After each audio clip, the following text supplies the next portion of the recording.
Ici, ce que je vous propose, c'est d'analyser, de découper et même de hacher votre département de communication et même la communication de manière générale. Comment on est capable de savoir si une communication est performante?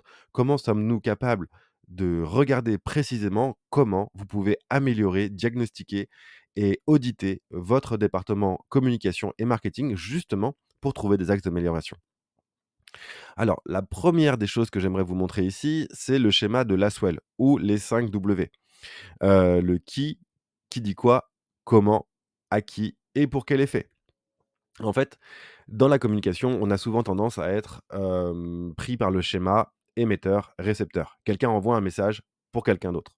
Eh bien, vous le savez parce que vous êtes certainement un professionnel de la communication, mais la communication, c'est beaucoup plus subtil que ça. Nous sommes des êtres éduqués, intelligents, doués de savoir et évidemment la communication n'est pas en reste. Ça veut dire qu'on a mis toutes nos facultés aussi à élaborer un système de communication beaucoup plus abouti. Donc, prenons l'exemple du schéma de Laswell, qui, un individu, envoie un message, donc quoi? Le message, comment? À l'oral, à qui? À un interlocuteur, pour quel effet? Le faire agir par exemple. Martin, s'il te plaît, passe-moi le sel. Le contexte est assez simple. Je demande à quelqu'un de m'envoyer le sel. C'est assez simple à comprendre. Maintenant, en fait, j'aimerais vous proposer quelque chose de beaucoup plus subtil. J'ai animé cette formation, il y a quelques mois et dans ce cadre-là, en fait, il y avait une grève, à la société de chemin de fer française, la SNCF. C'est quelque chose de très courant, ici en France, mais globalement, bon, voilà. Il y a eu un message de grève, envoyé par les collaborateurs de la société de chemin de fer. En fait, le président directeur général a envoyé par voie de presse une communication indiquant qu'il avait mis en place les meilleures négociations et les meilleurs termes de négociation possibles pour ses collaborateurs. Et en fait, j'étais en formation et j'expliquais à mes stagiaires que finalement, le directeur de la SNCF était quelqu'un qui proposait un management vraiment participatif et persuasif parce qu'il souhaitait persuader ses collaborateurs qu'il avait mis en place la meilleure communication possible, justement pour éviter la grève. Et puis, le lendemain, en fait, après avoir travaillé sur ce schéma de la Swell, je me suis posé 2 secondes et je me suis dit: «Mais attends, il y a un problème quelque part». Et donc, en fait, j'ai commencé à regarder qui disait le message, donc évidemment le PDG de la société de chemin de fer. Il dit quoi ce PDG? Qu'il a mis en place les meilleures conditions de négociation, OK. Comment il l'a fait? Par voie de presse. À qui il le dit? Ça, c'est encore plus intéressant. Il ne s'adresse pas du tout à ses collaborateurs. Il s'adresse à la population française. Pour quel effet? Mettre la population française à dos des cheminots grévistes de la SNCF. Autrement dit, là où le président de la SNCF a voulu mettre en avant un management persuasif en indiquant à ses cheminots qu'il avait effectivement mis en place les meilleures négociations possibles. C'est pas vrai du tout. En fait, ce qui s'est passé, c'est que le président de la SNCF s'est adressé à la population française par voie de presse, parce que le moyen de communication est le plus important à garder ici, s'est adressé à la population française pour leur indiquer que les cheminots grévistes n'avaient pas accepté les meilleures conditions proposées par le PDG. Et donc vous vous rendez compte en fait que c'est une opération de communication qui vise justement à mettre la population française à dos des grévistes. Et c'est là où vous vous rendez compte de l'importance et la subtilité de la communication. Un président directeur général ne s'adressera jamais à ses collaborateurs par voie de presse, mais lors de réunions de négociation en interne. Et ça, c'est très important de le prendre en compte. Et c'est ça, en fait, qui fait que vous avez là, notamment, un exemple de la façon dont vous pouvez utiliser ou en tout cas la communication est utilisée dans les entreprises pour communiquer très largement. Donc c'est vraiment important, de pouvoir effectivement, regarder toutes les subtilités qui existent autour de la communication et ce qu'elle implique, en fait. Parce que vous vous rendez compte que cette communication stratégique est parfois très subtile et qu'il faut savoir écouter ce qu'on ne vous dit pas, comprendre ce qu'on ne vous explique pas et voir ce qu'on ne vous montre pas. Dans cette nouvelle partie, ce que je vous propose, c'est de comprendre comment vous pouvez étudier votre environnement, donc l'environnement de votre service communication, de votre entreprise, au niveau macro, donc au niveau général, au niveau, de votre pays, de votre région ou même au niveau, de votre continent. En fait, ce qu'il faut voir, c'est que grâce au PESTEL, donc le PESTEL, c'est un acronyme, un tableau qui va vous permettre de regarder l'ensemble des éléments qui peuvent concerner effectivement le positionnement de votre entreprise et de sa communication dans son contexte. Ce tableau prend en compte notamment l'aspect politique. Quelles sont les mesures politiques aujourd'hui qui me permettent de développer ma communication, mon business d'une manière ou d'une autre? L'aspect économique, l'aspect socioculturel, l'aspect technologique, l'aspect écologique et encore l'aspect légal. Et en fait, l'ensemble de ces éléments sont effectivement étudiés et regardés grâce à cette matrice qu'on appelle le PESTEL. Regardons ça en détail. Lorsque vous souhaitez élaborer une stratégie de communication pertinente, vous devez prendre en compte le contexte de cette communication. Vous ne pouvez pas installer un plan de communication pour une entreprise, pour une PME suisse, belge, française, canadienne, sénégalaise, ce que vous voulez. Vous ne pouvez pas proposer de vous installer dans un pays sans prendre en compte le contexte politique, économique, socioculturel. Et c'est là où ça devient très intéressant d'utiliser le pestel. Donc pour ça, vous prenez une feuille et un stylo, vous tracez le tableau qui a sous vos yeux et vous allez réfléchir en fait à différentes questions proposées par ce pestel. Quelle est la politique fiscale de mon entreprise? Donc, quand on dit, la politique fiscale de ma région, pardon, ou de mon environnement. Si, par exemple, vous travaillez, en France, à Monaco, en Belgique, en Suisse, au Luxembourg, au Sénégal, évidemment, les politiques fiscales n'auront rien à voir les unes avec les autres. Et il y a peut-être effectivement quelque chose à regarder. Est-ce que vous avez un avantage ou un autre à aller, dans un pays ou dans un autre pour bénéficier d'une politique fiscale plus avantageuse? Est-ce qu'il y a une stabilité gouvernementale? Quelle est la politique autour des taxes? Quelle est la politique autour des subventions? Et finalement, y a-t-il de la corruption dans mon environnement, local? C'est là, si je l'illustre typiquement, en France, on a eu énormément de subventions pour les alternants. Et si demain vous souhaitiez monter une école à destination des alternants, eh ben, cette information, en ce qui concerne les subventions, bah, c'est très important de le prendre en compte. Parce que finalement, en fait, c'est ça qui va vous permettre de mieux positionner votre communication auprès des personnes que vous souhaitez toucher. Par exemple, les départements RH ou les étudiants, en leur disant: «Vous avez des subventions qui vont vous permettre d'embaucher des alternants en France sur cette période». Voilà pourquoi c'est important, parce que ça va vous permettre d'adapter notamment votre communication. Et par rapport à la corruption, on dit souvent, avec la corruption que finalement elle se voit pas, mais évidemment c'est un élément à prendre en compte. Il y a eu des éléments de corruption dans le cadre de l'organisation de la coupe du monde de football au Qatar, avec une députée grecque qui est arrivée devant le Parlement européen pour expliquer que finalement, en fait, les conditions de travail au Qatar pour les salariés étaient pas si mauvaises que ça. Il y a eu 7 000 morts, suite à la construction des différents stades et on a retrouvé 700 000 € en liquide chez cette députée grecque qui effectivement, avait fait la promotion des conditions de travail à Dakar. Au Qatar, pardon. Autant pour moi, c'est au Qatar. Ensuite, l'aspect, économique doit largement être pris en compte parce qu'il y a une évolution, du PIB qui est, forcément impactant pour votre chiffre d'affaires ou son évolution. Même chose pour le taux de chômage, les taux d'intérêt proposés par les banques, est-ce qu'il y a un fort taux d'inflation? Et un pouvoir d'achat important par, les consommateurs potentiels. Et effectivement, si demain vous souhaitez communiquer et faire du marketing autour d'une nouvelle offre de service ou un nouveau produit, ça va être essentiel pour vous bah, de savoir si les personnes ont les moyens, effectivement, ont le pouvoir d'achat nécessaire pour acheter vos produits et vos services. Même chose pour l'inflation.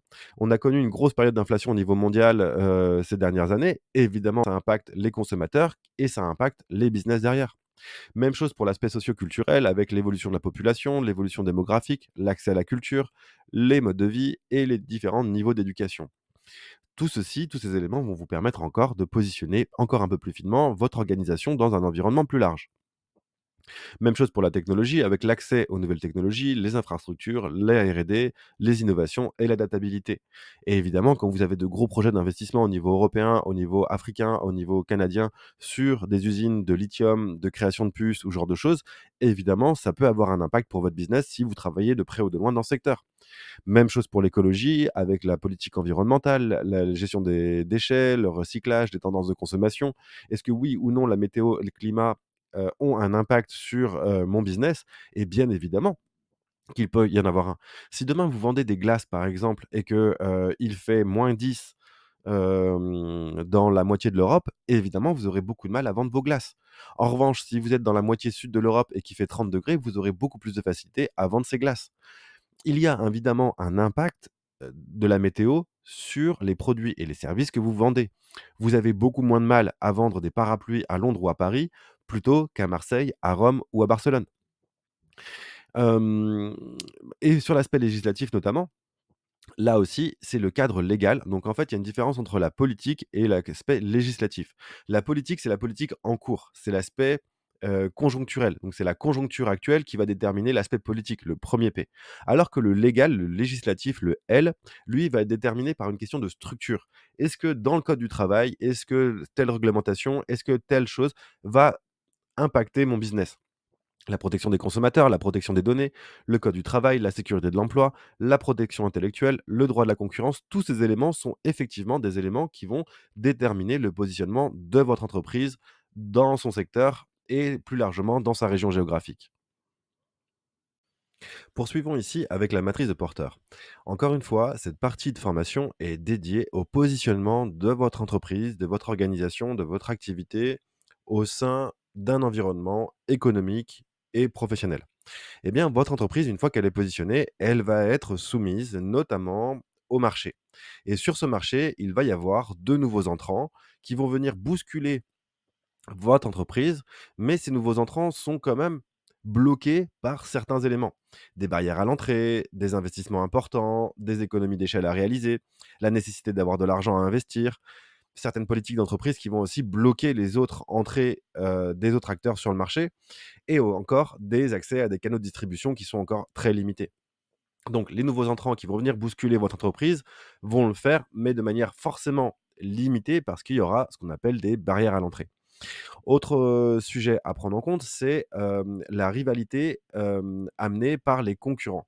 En fait, les fournisseurs peuvent devenir vos nouveaux concurrents. Par exemple, si vous avez un fournisseur qui vous vend des téléphones portables que vous revendez directement dans votre quartier, dans votre ville ou dans votre, région, bah, ce fournisseur peut du jour au lendemain décider de vendre lui-même ses téléphones portables et ne plus passer par vous qui allez augmenter les prix en prenant une marge.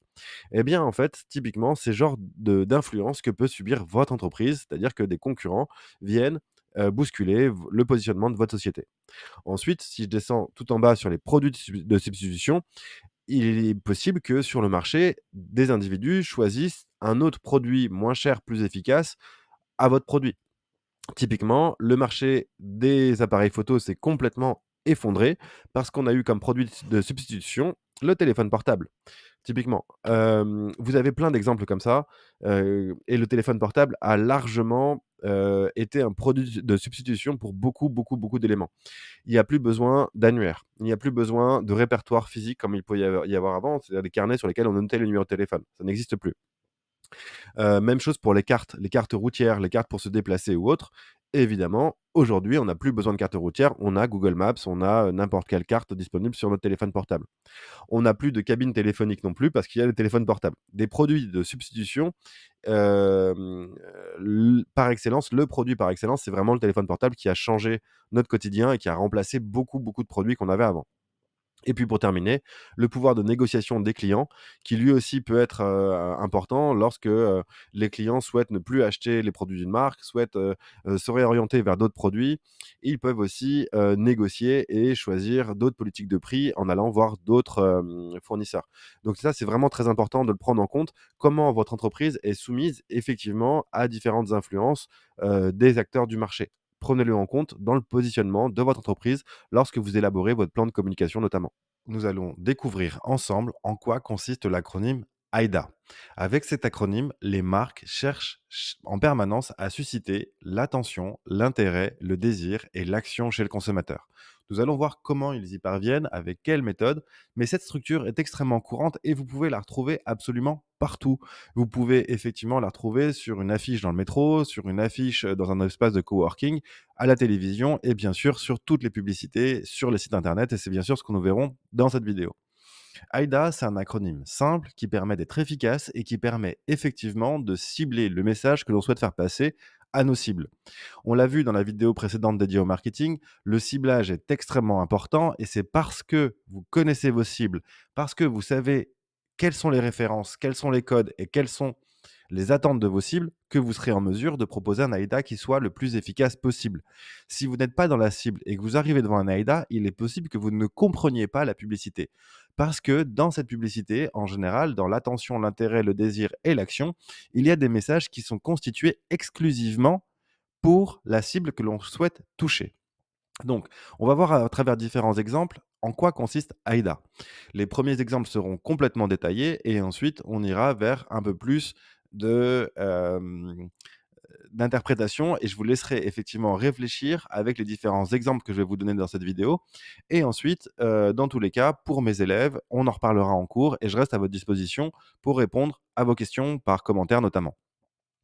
On commence tout de suite avec, le premier exemple d'AIDA qui est l'exemple de Samsung. Samsung, pour la fête des pères, avait décidé de proposer cette publicité. Donc, comme vous la voyez, c'est une publicité avec 2 écrans représentant 2 situations de famille, avec un fond bleu et un slogan sur la gauche qu'on ne peut pas louper, qui est: «Le plus beau des cadeaux pour le meilleur des papas». Alors, ici, on va retrouver l'acronyme AIDA avec l'attention, l'intérêt, le désir et l'action. Dans un premier temps, Samsung capte l'attention des internautes en faisant référence à la fête des pères qui a lieu dans quelques jours. Et c'est d'ailleurs pour ça que vous trouvez des visuels bleus avec des rayures comme ça, des moustaches, des nœuds papillons, etc., qui montrent finalement que c'est un moment de fête dédié à un homme et notamment au papa. L'intérêt, c'est que la marque souhaite proposer aux internautes de faire le meilleur choix pour le plus beau des cadeaux et le meilleur des papas. Et en fait, là, vous entendez dans ce vocabulaire parfaitement émotionnel que la marque souhaite susciter l'intérêt chez son consommateur en se disant, mais en fait, effectivement, j'aimerais pouvoir proposer ça aussi dans ma famille, ce moment de bonheur. Le désir, vient du visuel avec les situations familiales épanouies où les 2 pères ont l'air complètement épanouis, soit avec ses 2 filles, soit avec son fils avec qui il fait l'avion et donc finalement, vous vous rendez compte que dans ce moment de bonheur, qui est partagé à travers ce visuel, Samsung souhaite susciter le désir chez ses consommateurs d'être ou de vivre ce type de bonheur. Et l'action qui est proposée juste en dessous, c'est un call to action qui est double, soit le téléviseur et le son, soit les objets connectés. Et entre les deux, vous avez notamment une phrase qui explique qu'il y a 7 jours d'offres sur les meilleures ventes Samsung pour se faire plaisir ou pour faire plaisir. Eh bien là, vous vous rendez compte que le call to action, qui propose ici un choix illusoire entre le téléviseur et le son et l'objet connecté, permet à l'internaute qui va sur le site de choisir le meilleur des cadeaux pour le plus beau des papas. Ou plutôt l'inverse, le plus beau des cadeaux pour le meilleur des papas. Quoi qu'il en soit, ce vocabulaire subjectif, ces couleurs bleues, ces couleurs roses mettent en avant, encore une fois, le bonheur que Samsung veut véhiculer à travers la vente de ses produits pour une occasion qui est la fête des pères.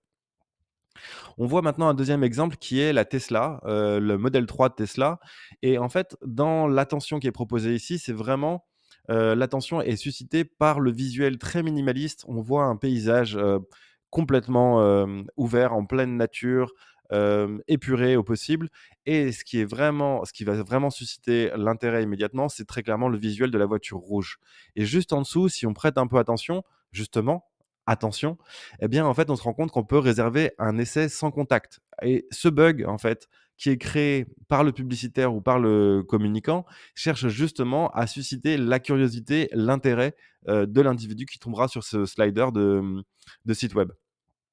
Ensuite, l'intérêt réside dans la proposition qui est, un essai facilité. On peut facilement prendre un essai pour essayer la dernière Tesla, Model 3 et le désir après, c'est effectivement de posséder une voiture comme celle-ci qui est, le modèle, avant-gardiste et ambitieux qui a des lignes, de véhicules, agressives et ça donne à mon sens, ça pourrait donner envie à des personnes qui s'identifient à ce type de voiture d'acheter ce modèle, notamment avec le call to action qui est proposé juste en dessous, à la fois avec une configuration personnalisée et aussi en voyant les véhicules qui sont directement disponibles. Donc là, on a le call to action qui est double là aussi et qui est assez évident, proposé par la marque Tesla. Voici un troisième exemple qui est beaucoup plus récent cette fois-ci et là, vous l'avez vu dans les explications, je commence à enlever des explications au fur et à mesure pour que vous puissiez commencer aussi à réfléchir à la façon dont vous pourriez argumenter sur ce type de visuel.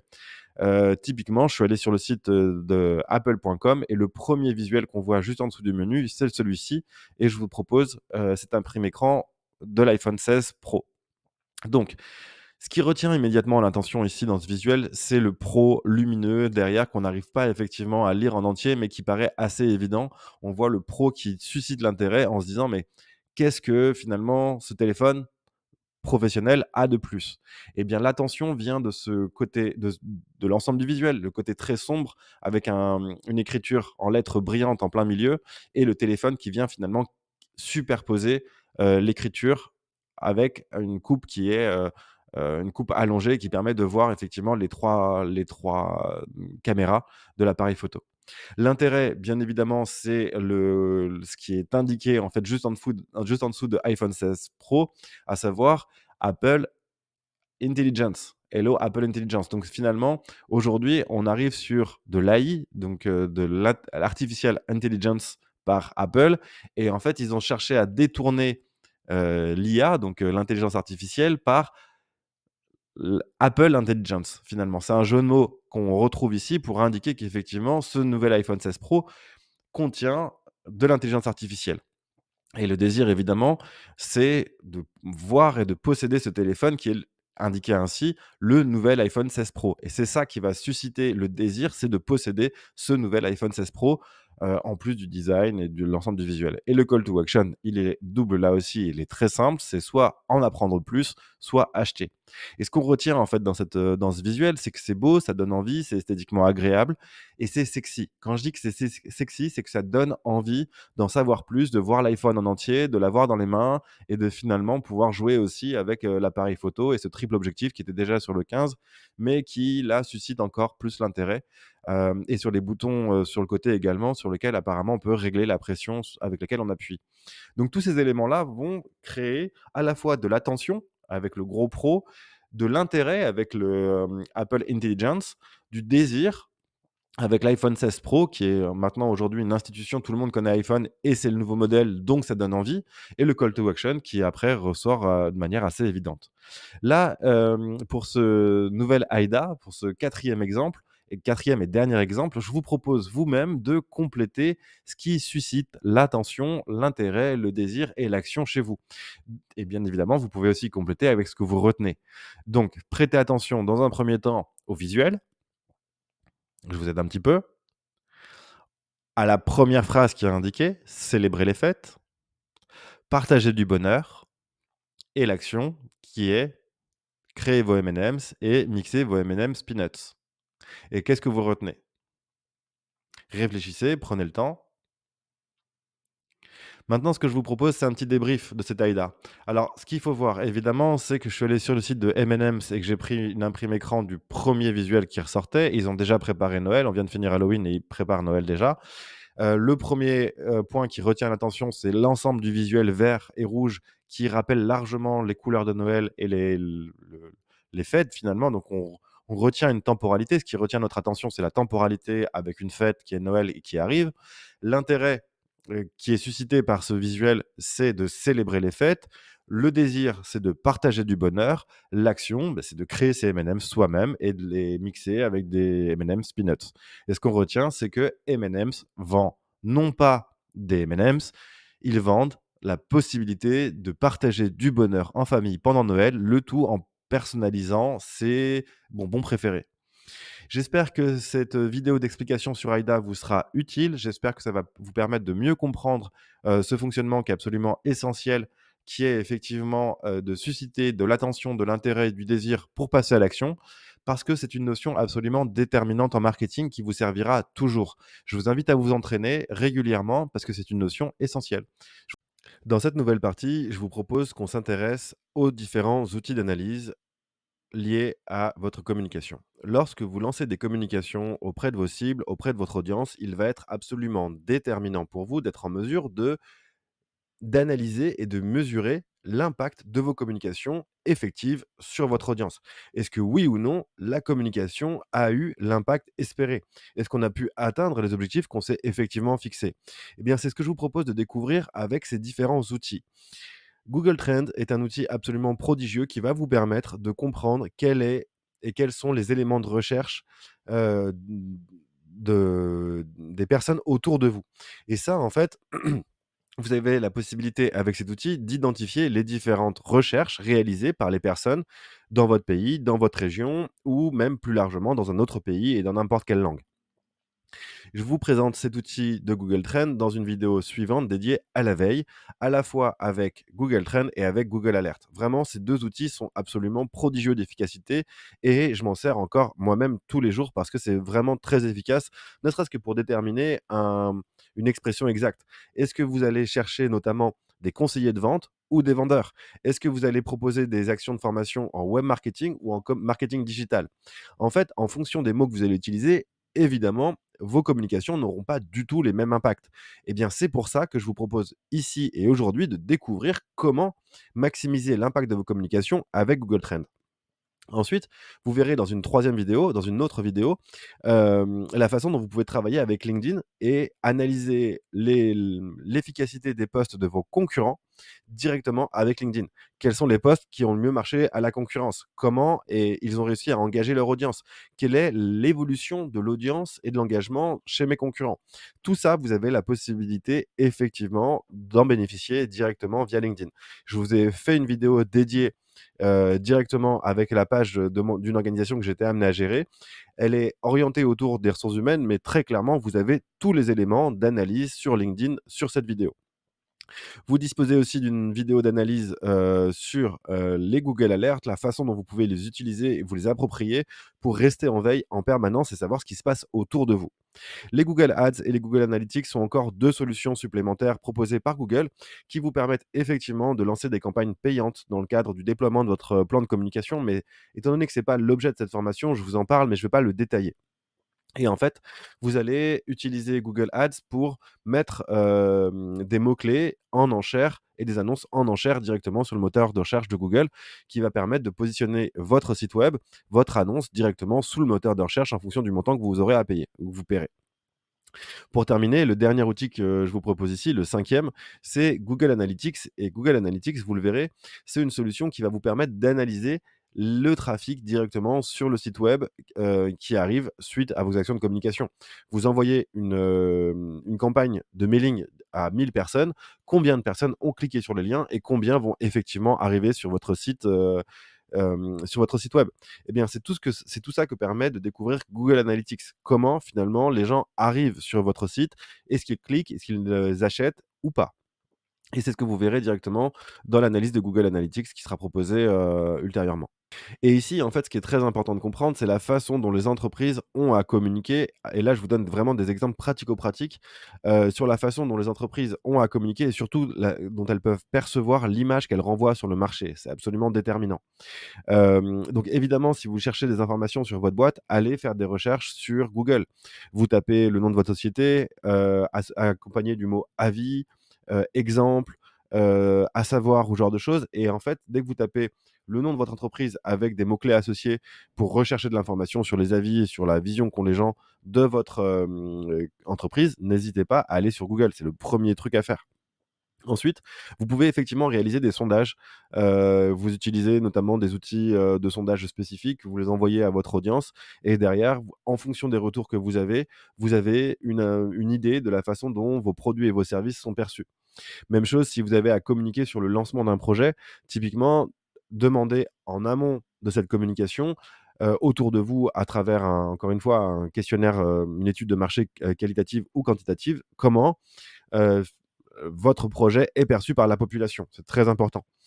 Vous pouvez également, lancer des analyses, sur les datas, sur la donnée et ça pour le coup, je vous proposerais d'utiliser l'outil Mention.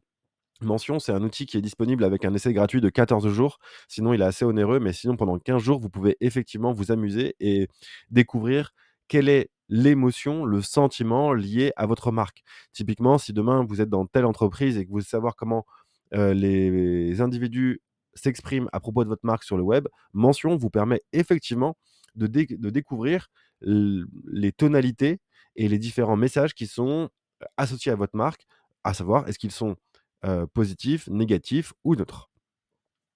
Ensuite pour terminer, il y a effectivement LinkedIn. Alors je vais pas y revenir parce que je vous ai déjà proposé, un éclairage sur la façon dont vous pouvez étudier la concurrence sur LinkedIn. Mais j'aimerais vous donner ici quelques exemples, de communications qui ont particulièrement bien marché pour Air France, Carglass ou encore LVMH. Air France, c'est vraiment l'entreprise, le fleuron aéronautique par excellence, de l'État français et cette marque doit renvoyer les valeurs et finalement le positionnement de la France, de la marque France dans le monde. J'ai été amené à faire, plusieurs voyages sur Air France, dont un qui m'a vraiment marqué pour aller à Dakar. Donc c'est un moyen courrier, moyen long courrier et en fait, pendant cette expérience de vol, c'est vraiment une expérience, j'ai pu noter le positionnement assez marqué, d'Air France. Parce qu'en fait, lorsque vous arrivez, dans un avion Air France, vous êtes accueillis par des hôtesses qui ont tout un dress code avec des couleurs spécifiques, qui va jusqu'au maquillage d'ailleurs et vous avez par exemple notamment des écrans de sécurité que vous êtes obligés de regarder avant le décollage parce que sur ces écrans, sont diffusés des films de sécurité autour du vol et donc du coup, vous avez l'obligation de regarder ces messages de sécurité. Eh bien, en fait, Air France s'est servi de ces messages justement pour faire valoir la marque France à l'international avec un positionnement vraiment spécifique. Vous avez des personnes dans ce clip qui sont habillées uniquement avec les couleurs françaises, avec la marque française, avec cette espèce de classe qu'on revendique à l'international et qui est le luxe qui est lié à l'univers de la gastronomie et du savoir-vivre à la française. Et en fait, vous retrouvez l'ensemble de ces éléments directement sur ce clip publicitaire. Mais cette communication de marque est aussi très cohérente avec la communication des individus et du personnel d'Air France dans l'avion. C'est-à-dire que vous avez à chaque niveau d'interaction avec les hôtesses et avec les stewards, le même niveau, de qualité, d'échange et d'attention.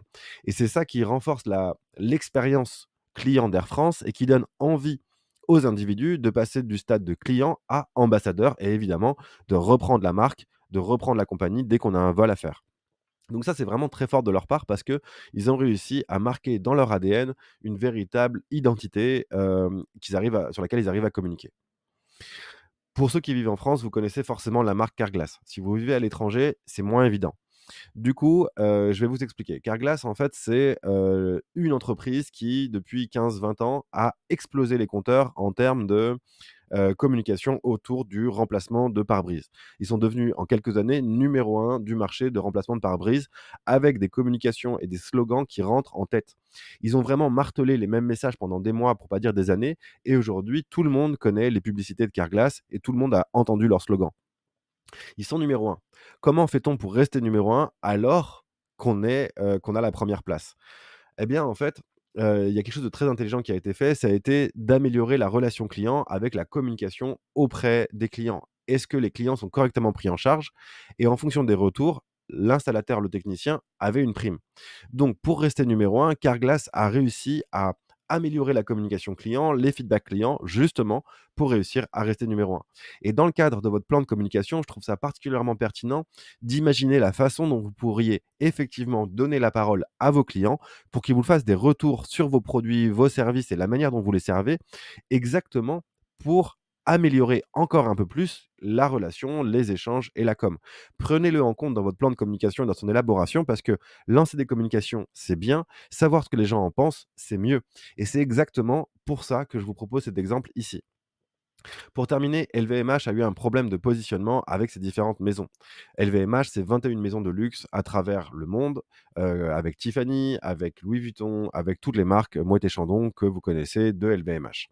Une fois qu'on a dit ça, LVMH en France a eu un problème de positionnement parce que, les rappeurs, les jeunes de ce quartier populaire ont repris les codes du luxe et se les sont appropriés. Moralité, les marques de luxe ont eu beaucoup de mal à communiquer auprès de leurs cibles et de leurs segments historiques.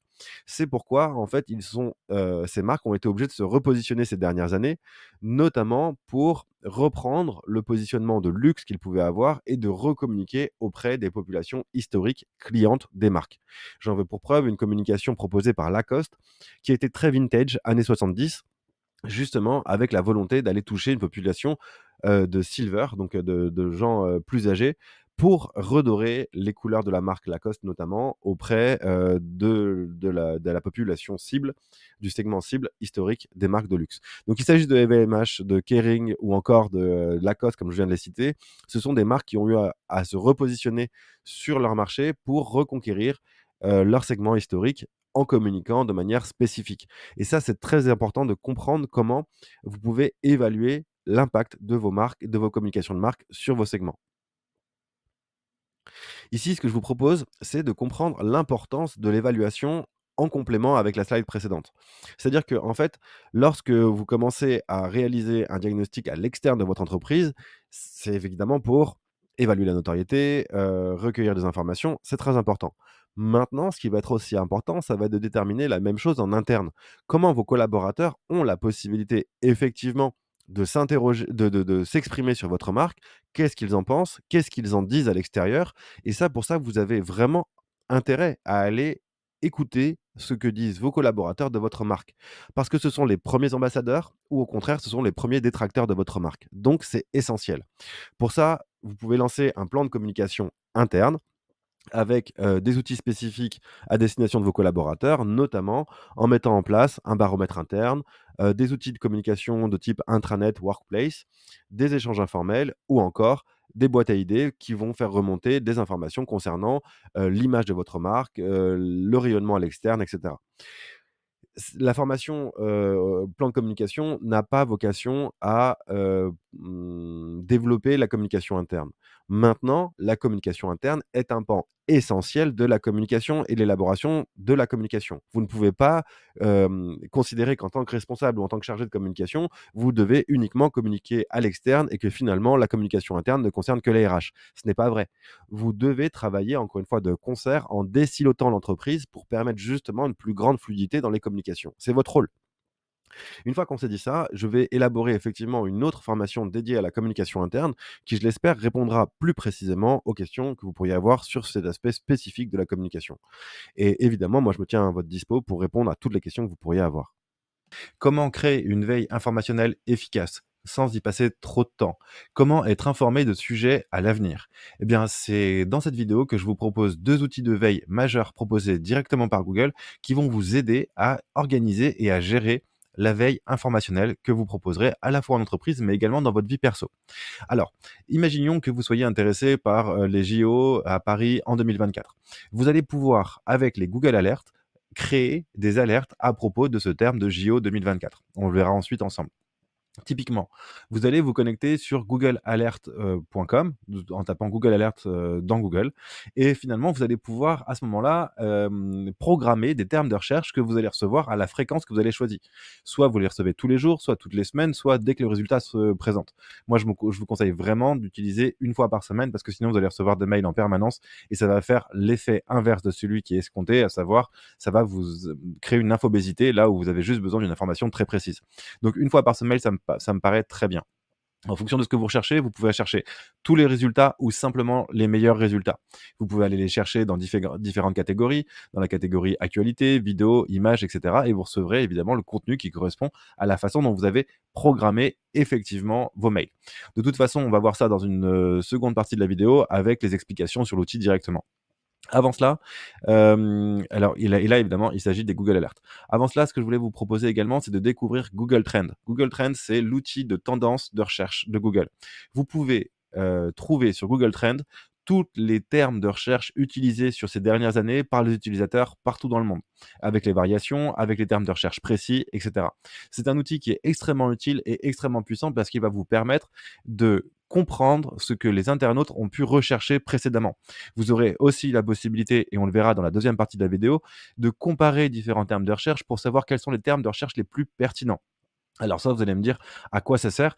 Mais en fait, ça sert notamment au référencement naturel. Si demain vous voulez proposer des vidéos sur YouTube ou si vous voulez proposer des articles de blog ou si vous voulez simplement proposer des sujets innovants dans votre secteur, avec Google Trends, vous êtes capable de comprendre ce que les gens ont cherché et en déduire évidemment ce que les gens pourraient chercher demain. Donc c'est 2 outils extrêmement efficaces que je vous propose de voir dès maintenant dans la seconde partie de la vidéo. On se retrouve comme prévu avec l'outil Google Trend que vous voyez présenté juste ici. Donc j'ai cliqué effectivement sur Google Trend et ça m'a amené directement sur l'outil. Alors moi ce que je vous propose c'est de regarder dans un premier temps le fonctionnement global de l'outil avec les différentes tendances proposées. Vous avez sur l'accueil la possibilité d'aller regarder les moteurs, les différentes recherches et l'année 2023 en recherche partout où vous êtes. Vous avez la possibilité ici d'explorer les différentes régions géographiques qui sont en réalité les pays en fait. Donc là, je vais indiquer France notamment, mais j'aurais pu indiquer n'importe quelle autre région ou pays du monde. Et vous voyez automatiquement que ma recherche se met à jour. Et si je regarde donc les filtres que j'ai mis en place, c'est effectivement sur la région France, les 12 derniers mois pour toutes les catégories. actualité, alimentation, animaux, etc.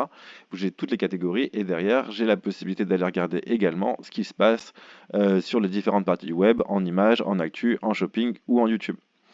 Derrière, en fait, je vais avoir effectivement les différents sujets de recherche les plus courants avec les vidéos, les sujets de vidéos. 2024, Lidl, la Coupe du Monde de rugby 15 et les actions, Action, la chaîne de magasins Hard Discount. Derrière, je vais avoir aussi la progression des recherches donc en France sur les 12 derniers mois et je vois que Temu a fait plus 1350% de recherche, ce qui est évidemment considérable.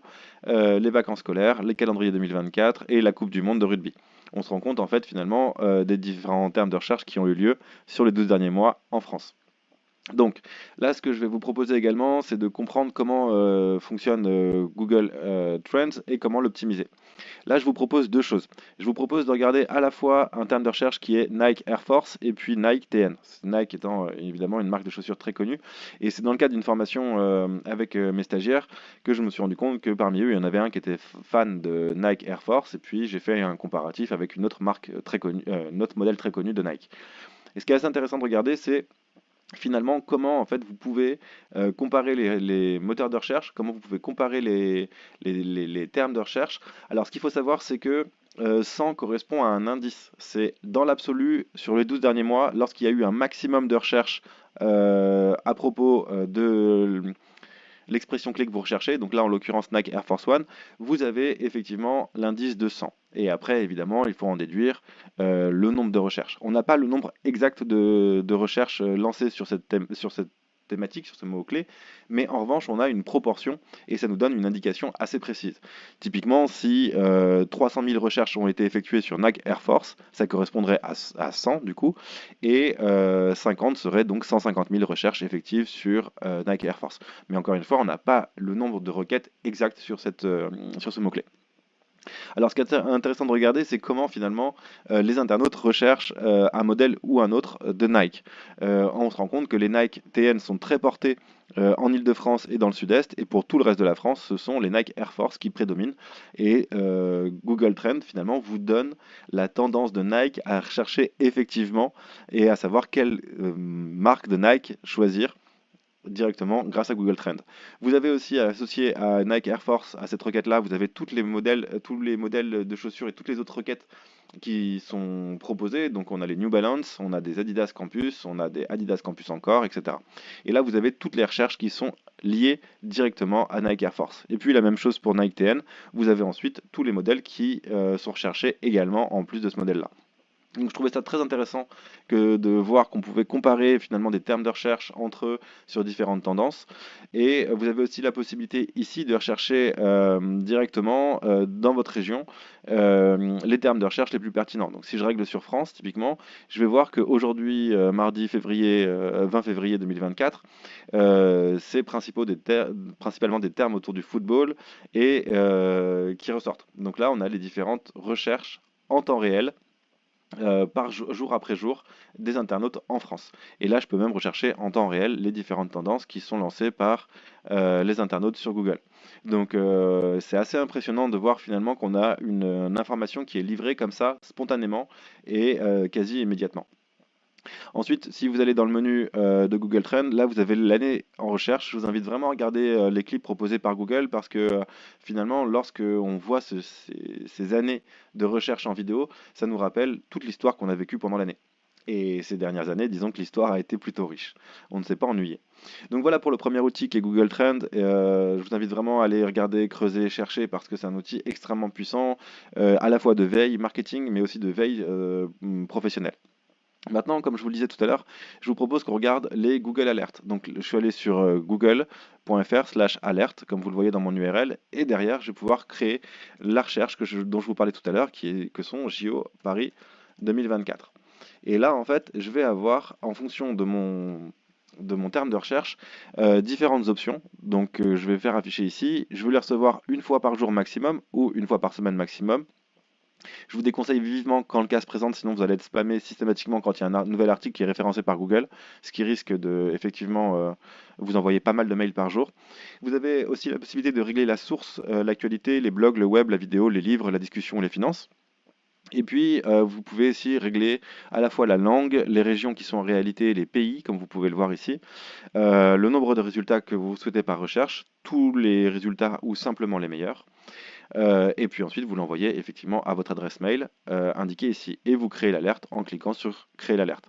Lorsque vous avez reçu suffisamment d'informations, vous pouvez supprimer l'alerte juste ici en cliquant dessus.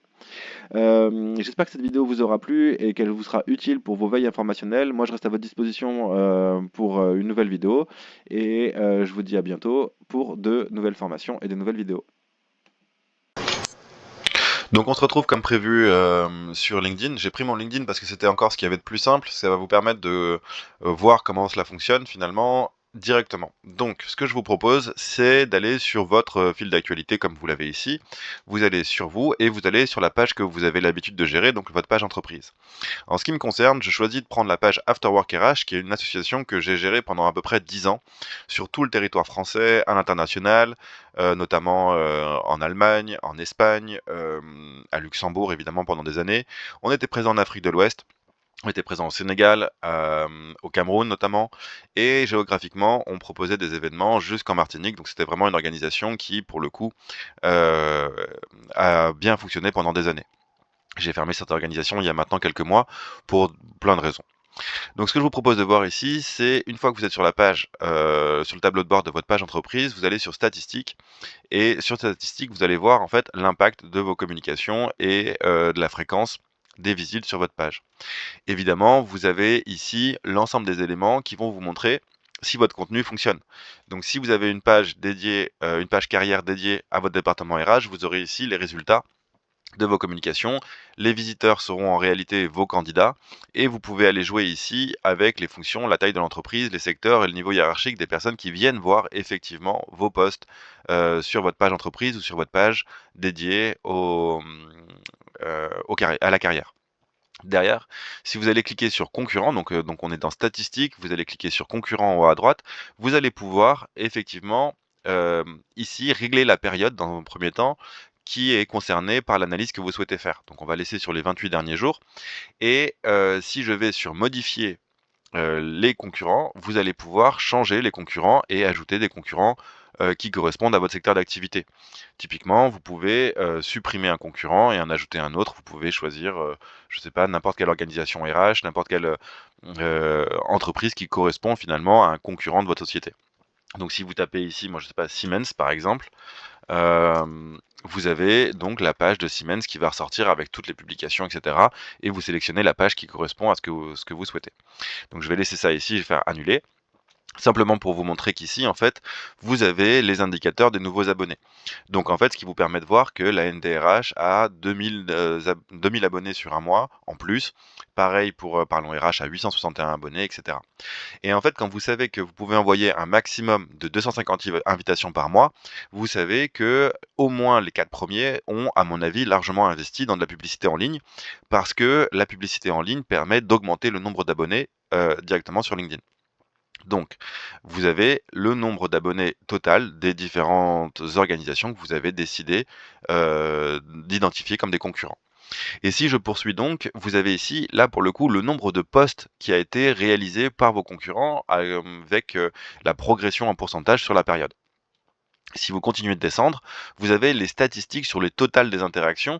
Donc sur les 30 derniers jours, vous voyez qu'il y a une augmentation de 34% des interactions à la NDRH, de 32% chez Parlons RH et ainsi de suite. Et en fait, vous vous rendez compte avec cette statistique que vous pouvez également accéder en descendant encore aux postes populaires de vos concurrents. Et vous voyez en fait chez vos concurrents les postes qui ont le mieux fonctionné sur la période identifiée. Donc vous voyez que là, sur la NDRH, ce qui a le mieux marché, c'était les mémos de transparence de rémunération et autres, comment préparer les NAO. À noter que je vais vous proposer un cours rapidement sur les NAO parce que ça me paraît être un sujet absolument déterminant et c'est notamment destiné aux RH et aux professionnels des ressources humaines en France. Voilà, donc c'est 4 minutes pour vous montrer globalement comment fonctionne le système de la page entreprise de LinkedIn. Vous avez aussi là l'onglet prospect. Alors l'onglet prospect, en fait, il va vous permettre effectivement de créer un formulaire qui sera disponible sur votre page entreprise et les personnes pourront effectivement compléter ce formulaire et répondre aux questions que vous avez posées. Donc ça peut également vous servir notamment de formulaire pour identifier des candidats potentiels à des offres d'emploi sans utiliser la licence recruteur de LinkedIn. J'espère que ça vous aura plu. N'hésitez pas à me reposer les questions dont vous avez besoin pour mieux comprendre ce système statistique proposé directement par LinkedIn.